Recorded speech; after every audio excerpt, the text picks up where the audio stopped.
What's going on, everyone? It's the Fantasy Football Almanac. Today we are talking 4 Dynasty wide receivers that are skyrocketing up my rankings. Before we get into it, if you guys could, go down and give this video a like. I'm answering every single comment. If you guys have any questions, please let me know down below. Subscribe to the channel. It is the #1 way to support me. It's totally free, and you can always change your mind later. With that, though, guys, don't want to waste any of your time. Let's hop right into it. Puts on a move, and another one, and Wilson is very close to a first down.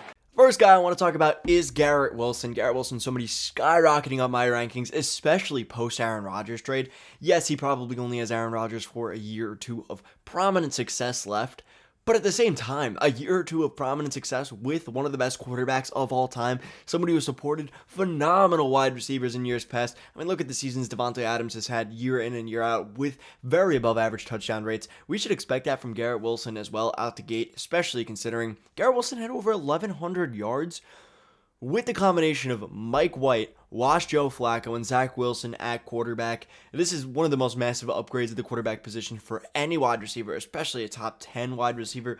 Right now, he is coming off the board as the wide receiver 4 over on Keep Trade Cut. That's actually exactly where I have him, but I've 100% risen on him as time has gone on. More and more confident that he will be the next elite wide receiver.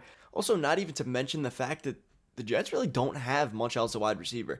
Yes, you have Allen Lazard, you have Aaron Rodgers' boys, you have his cult that follows him everywhere, but that's really about it. Garrett Wilson is easily the best wide receiver on this team, and probably part of the reason that Aaron Rodgers decided to leave the Packers for the Jets. The only real knock on Garrett Wilson's profile is that he's only done it for 1 season. And yes, I think that is somewhat of a fair knock. There are still question marks. It's not 100% guaranteed that he has the talent like a guy like Jamar Chase, like a guy like Justin Jefferson just yet. But the pace he is on, he should have over 1,300 yards this next season. And if you're getting that from a wide receiver who's just 22 years old at this current moment, I think this is somebody that you should absolutely be going out and targeting. I think him and Ceedee Lamb, in my opinion, are the 2 best wide receivers outside of Justin Jefferson and Jamar Chase to own. It's my personal opinion.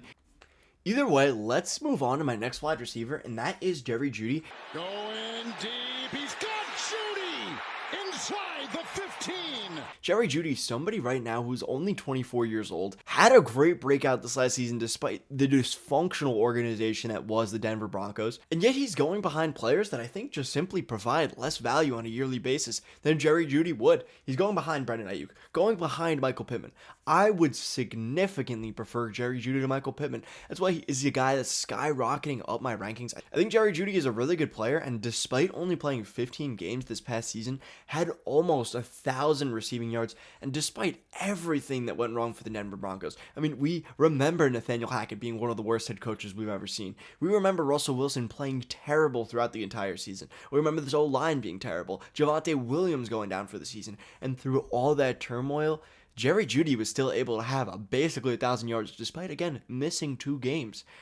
I think that proves to me that this is probably what we saw last year is most likely the floor from this Denver Broncos offense. And if we saw what Jerry Jeudy was able to do with the absolute floor of Russell Wilson, with Nathaniel Hackett instead of Sean Payton, and now you see this improved offensive line, we should see Russell Wilson take a step up. We should see Jerry Jeudy take a step up from what's happened this past season. And again, he already had 1,000 yards. We should also see one of these receivers traded, whether it be Courtland Sutton or KJ Hamler. They do pick up Marvin Mims in the draft in the 2nd round, which I think is a substantial pickup considering the fact it is a new regime under Sean Payton. So I think it's a fairly substantial pickup. But even still, they could elect to rock Jerry Jeudy and Marvin Mims and move on from Courtland Sutton, somebody who's never been a top 24 wide receiver on any given season. That's why I really like Jerry Jeudy. I definitely have him above the wide receiver 25. I think he is around the wide receiver 21, and somebody who is skyrocketing up my rankings and is a very young player, good for a contending team as depth, and good for a rebuilding team to start if you need. I think Jerry Jeudy's a great player and might not even cost a 1st-round pick in drafts. Moving on, we do have Quentin Johnston. Quentin Johnston has the first down, and off he goes. Quentin Johnston, yes, I know the prospect profile is a little iffy. He was not 6'4". he does have inconsistency when it comes to things like drops, when it comes to making catches at the point of attack, kind of letting the cornerback or the safety take up space and then get easier picks. Quentin Johnston, not that big, but not that prototypical big body wide receiver that you like to see in terms of his play style, but is a great wide receiver nonetheless, and did end up being the wide receiver 2 taken by the Chargers. They passed on Zay Flowers. They passed on Addison to go out and get this guy, so they clearly had a first-round grade on Quentin Johnston. And while the draft capital is exactly the same between him and Addison, Quentin Johnston ends up in easily the best situation out of all 4 of these wide receivers, going to a team where Keenan Allen and Mike Williams are not going to be there for the long term. As I've said before, $43 million if you cut both of them at the end of next season. One of them could even be cut this season, potentially, depending on what ends up happening, how the Chargers look this season. And Quentin Johnston, long-term, will be operating with Justin Herbert, a fabulous offensive line, and first-round draft capital at the position. Furthermore, this offense has needed speed direly since they drafted Justin Herbert. They have not had it. Mike Williams is not a burner type. He's 6'4" type of speed. We also have Keenan Allen, who's more of that shifty, get-open type of guy, but they need speed to be able to stretch defenses, and that's exactly what Quentin Johnston brings with his mid-4'4" type of speed. I think Quentin Johnston, a great addition to this offense, somebody who fits the scheme very well, and that's why I do have him ranked higher than where he is right now. I mean, right now on Keep Trade Cut, he is finally starting to fly up, but just a week ago, he was the wide receiver 26, 27, now he's the wide receiver 22. I think that is very appropriately ranked for somebody who's only 21 years old and has the potential to be with Justin Herbert for the next 5-6 seasons as his elite wide receiver 1. Currently right now, I've been in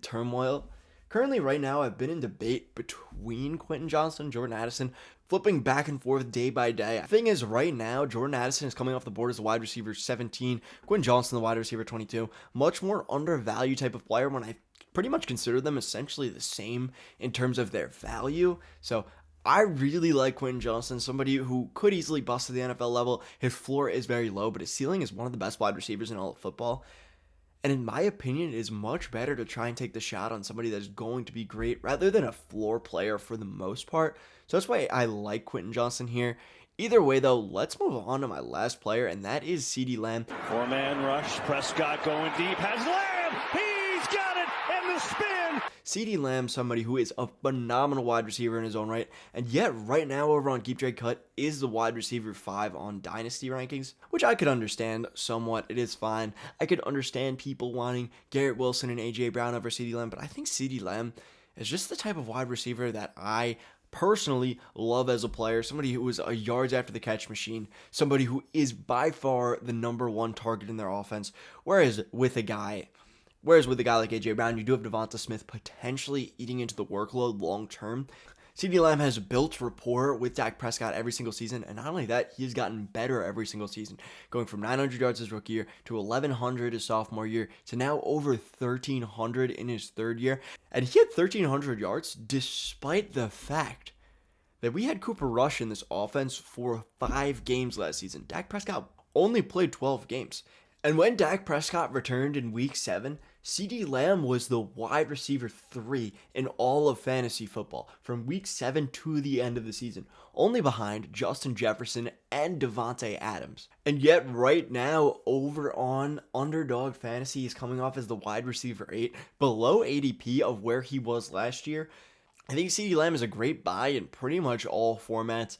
I know he will cost an absolute ton to go out and get in Dynasty, but I think redraft at his current ADP is one of the juiciest options in all of fantasy football, especially considering his splits with Dak Prescott this past season. Once Dak was able to play, he looked like a 1,500-yard type of wide receiver. From week 7 on, with Dak Prescott, Ceedee Lamb was on pace to have 1,470 total yards, which is mind-boggling. That is top 5 wide receiver numbers in every single year of fantasy football ever. Ever. You're getting that from Ceedee Lamb, who right now is the wide receiver 8 in an offense where he is the only great wide receiver. I think Ceedee Lamb a huge value right now, and a guy that's skyrocketing on my boards. Currently, again, right now in Dynasty, the wide receiver 3. In redraft, the wide receiver 5. Absolutely deserves to be there.